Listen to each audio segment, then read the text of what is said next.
조슈아 킴미히는 바이에른 뮌헨으로부터 배신감을 느끼고 있습니다. 독일 스카이 스포츠에서 활동하는 독일 이적시장 전문가인 플로리안 플레텐버그 기자는 개인 SNS를 통해 킴미히에 대한 새로운 뉴스가 있다.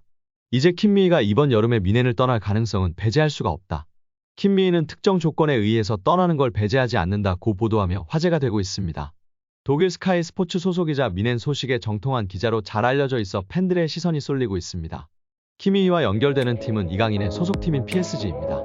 플레텐베르크는 PSG는 킴미히를 즉시 혹은 여름에 원하고 있지만 아직 구체적인 대화를 나누고 있지는 않다. 또한 다른 팀들도 킴미히의 이적 가능성을 요청한 상태다라고 했습니다. 1995년생인 킴미히는 월드 클래스급 선수인데요. 슈투트가르트에서 성장해 라이프치히에서 잠재력을 인정받은 킴미히는 2015년도 시즌 뮌헨으로 합류했습니다. 킴미히는 수비형 미드필더와 센터백을 오가면서 펩 과르디올라 감독의 총애를 받기 시작했습니다. 킴미히는 2016년도 시즌부터는 미드필더 자원으로 분류돼 뮌헨에서 주전으로서의 입지를 다졌습니다. 2017년도 시즌부터는 뮌헨의 핵심이 됐는데 포지션을 우측 풀백으로 이동했습니다. 필립 람의 대체자로 낙점이 된 것입니다. 우측으로 이동해서도 킴미히는 완벽에 가까운 실력을 선보이며 찬사를 받았습니다. 2019년도 시즌부터는 다시 수비형 미드필더로 돌아와 월드 클래스급 기량을 선보이면서 뮌헨의 트래블 1등 공신이 됐습니다. 이처럼 미드필더와 풀백, 필요할 때는 센터백 포지션까지 소화할 수 있을 정도로 다양한 포지션을 소화하는 킴미히의 능력은 뮌헨에 큰 도움이 됐습니다. 기본적으로 축구 지능이 높고 나이에 비해 경기를 잃는 방식이나 패스 실력도 뛰어났던 킴미히는 일찍이 뮌헨 주전으로 자리 잡았고 축구 팬들도 그를 본작은 미드필더로 칭하고 있습니다. 20대 중반에 이미 완성된 팀 커리어를 갖고 있는데요. 킴미히는 줄곧 뮌헨의 핵심으로 활약하며 현재까지 독일 분데스리가 우승 8회, 유럽 축구연맹 챔피언스리그 우승 1회, 독일 포칼컵 우승 3회 등의 우승 기록을 보유했습니다. 킴미히가 리그와 챔피언스리그, 자국컵 대회 우승을 모두 차지하며 트래블을 달성한 건 그가 24세 때였습니다. 킴미히는 뮌헨에서 로베르트 레반도프스키, 마누엘 노이어, 토마스 밀러만큼이나 중요한 선수였습니다. 하지만 토마스 투엘 감독이 부임한 뒤로 킴미히는 계속적으로 이적설이 나오고 있는데요.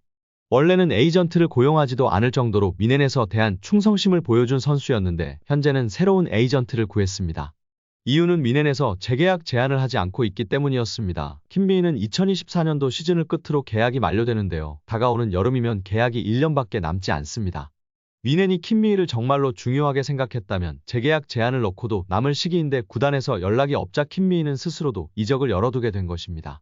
플레텐버그 기자는 킴미히는 금까지 뮌헨과 2025년 이후 계약 연장에 대한 구체적인 논의는 없었다. 선수는 그 점에 놀랐다고 설명했습니다. 바르셀로나도 한때 킴미히를 노린 적이 있는데 최근에는 이강인의 PSG가 킴미히를 노리고 있습니다.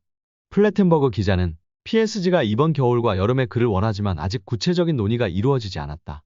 다른 구단에서도 더 많은 요청이 있을 것이다 고 전했습니다. 다가오는 뮌헨은 해리케인, 밀러, 노이어를 제외한 모든 선수의 가치를 재평가할 계획으로 알려졌는데요. 킴미히가 이번 시즌 활약상이 다소 아쉬운 가운데 뮌헨이 아닌 다른 팀에서 뛸 가능성이 조금씩 커지고 있다는 평가입니다. 솔직히 PSG 입장에서는 킴미히가 오면 정말 대박입니다. 젊은 나이에 최고 기량의 수비형 미드필더와 다재다능한 선수를 영입하는 것이기 때문에 어떠한 금액을 줘서라도 데려와야 합니다. 데려올 수만 있다면 무한히 하무스에게 2천억 원을 넘겼었던 PSG였습니다. 꼭 킴미히를 데려와서 중원 수비형 미드필더를 굳건하게 만들고 이강인 선수가 조금 더 공격적인 플레이를 안정적으로 할 수 있으면 좋을 것 같습니다. 축구 지능이 좋고 볼 간수, 볼 배급을 할 줄 아는 미드필더라서 엘리케 스타일에도 안성맞춤인데요. 꼭 파리 생제르맹에 왔으면 좋겠습니다. 여기에 훈련 중 이강인이 킬리안 음바페와 함께 방방 뛰면서 웃음을 멈추지 못한 장면이 공개되며 화제입니다. PSG는 12일 구단 공식 SNS를 통해 선수들의 훈련 영상을 게시했는데요. 추운 날씨 속에서 진행됐기에 이강인을 비롯해 선수들은 장갑, 목토시, 모자를 낀 채 훈련에 임했습니다. 선수들은 진지한 마음가짐으로 훈련에 임했지만 이따금씩 서로에게 장난을 치며 웃는 등 밝은 분위기 속에서 훈련을 받았습니다. 특히 이강인이 킬리안 음바페, 비티냐와 한 채 웃는 장면이 공개되면서 팬들의 관심과 사랑을 받고 있습니다. 영상 속에서 이강인은 음바페, 비티냐와 나란히 어깨동무를 한 채 웃는 얼굴로 방방 뛰어다녔습니다. 이강인 반대쪽에 있던 음바페가 가운데 비티냐를 둔 채 오른팔을 휘저으면서 굉장히 신이 난 듯한 모습을 보여줬는데요. PSG의 이번 시즌 가장 중요한 경기 중 하나인 도르트문트전을 앞둔 훈련에서 이렇게 밝은 모습을 보이고 있는 선수들이라 마음이 한결 놓이는 것 같습니다.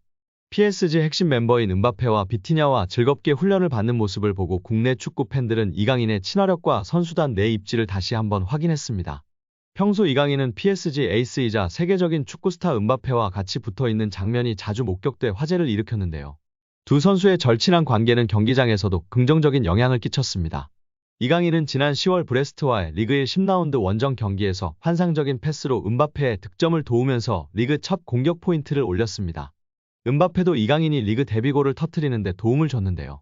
지난달 4일 11라운드 몽펠리에와의 홈경기에서 이강인은 아슈라프 하키미의 패스를 받아 멋진 왼발 슈팅으로 골망을 흔들면서 시즌 2호 골이자 리그앙 데뷔골을 터뜨렸습니다. 이때 은바페는 하키미의 패스를 뒤로 흘리면서 이강인이 슈팅을 할 수 있게끔 상황을 만들어줘서 화제가 되기도 했습니다. 여기에 올 시즌 파리 생제르맹이 영입한 선수 중에서 이강인의 활약이 높게 평가받고 있습니다. 프랑스 매체 르텐스포르트는 9일 PSG가 올 여름 이적 시장에서 영입한 선수들에 대해 언급했는데요.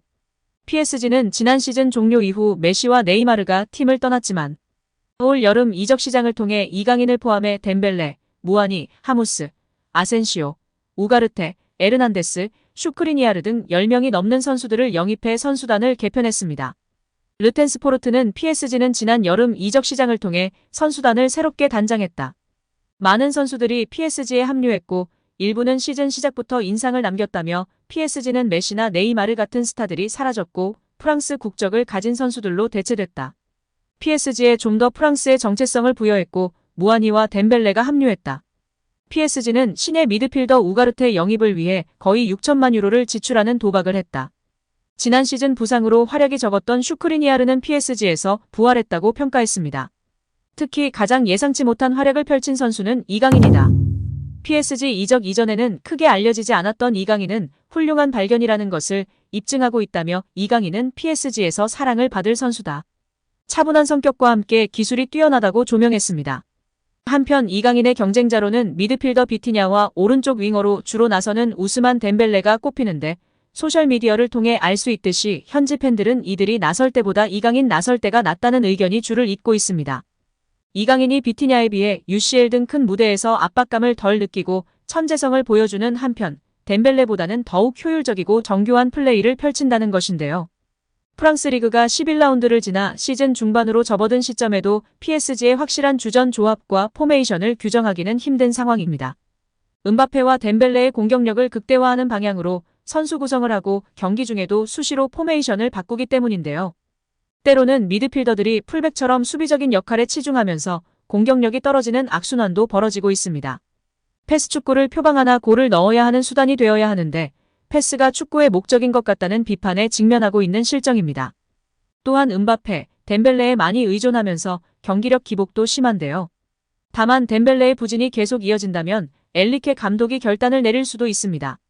계속해서 답답하고 재미없는 축구를 할 것인지 이강인을 중용하며 더욱 창의적이고 공격적인 축구를 할 것인지 보수적인 선택을 해온 엔리케 감독의 변화와 결단이 필요한 시점입니다. 오늘 영상은 여기까지입니다. 끝까지 시청해주셔서 감사합니다. 늘 건강하시고 더 좋은 영상으로 찾아뵙겠습니다. 구독과 좋아요도 잊지 마시고 부탁드립니다. 감사합니다.